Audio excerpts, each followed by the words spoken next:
உள்ளாட்சி அரசு செய்தியால் இணைவோம். கோவை செட்டிப்பாளையம் முதல் ஈச்சனாரி சாலையில் மீண்டும் பேருந்து சேவை வேண்டி முன்னாள் கோவை மாவட்ட செயலாளர் நிலா மணிமாறன் கலெக்டரிடம் மனு.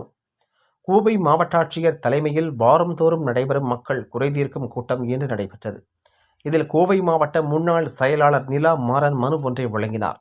இதுகுறித்து நிலா மணிமாறன் கூறுகையில், கோவை செட்டிப்பாளையம் முதல் ஈச்சனாரி செல்ல ரயில்வே பாலம் வழியாக செல்லும் பேருந்து சேவை திடீரென்று நிறுத்தப்பட்டுள்ளது. ஆகவே அந்த வழியாக செல்லக்கூடிய பல ஆயிரக்கணக்கான பொதுமக்கள் பாதிக்கப்பட்டுள்ளனர். ஆகவே இந்த வழியில் மீண்டும் பேருந்தை இயக்க வேண்டும் என விடுதலை சிறுத்தைகள் கட்சியின் கோவை மாவட்ட முன்னாள் செயலாளர் நிலா மணிமாறன் கலெக்டரிடம் மனு ஒன்றை வழங்கியதாக தெரிவித்தார். அப்போது உடன் கோவை முன்னாள் வடக்கு மாவட்ட செயலாளர் சித்தார்த்தன், கோவை கவுண்டம்பாளையம் சட்டமன்ற தொகுதி பொறுப்பாளர் ராகவன் ஆகியோர் உடன் இருந்தனர்.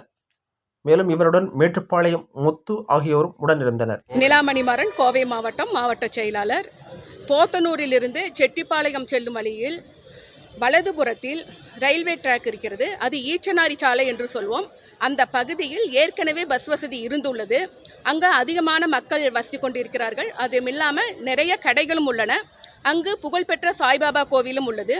அந்த இடத்தில் சாலையில் நிறைய பஸ்கள் போக்குவரத்து அதிகமாக இருந்தது. ஆனால் கொரோனாவிற்கு பிறகு அங்கு பஸ் வசதி தடை செய்யப்பட்டுள்ளது.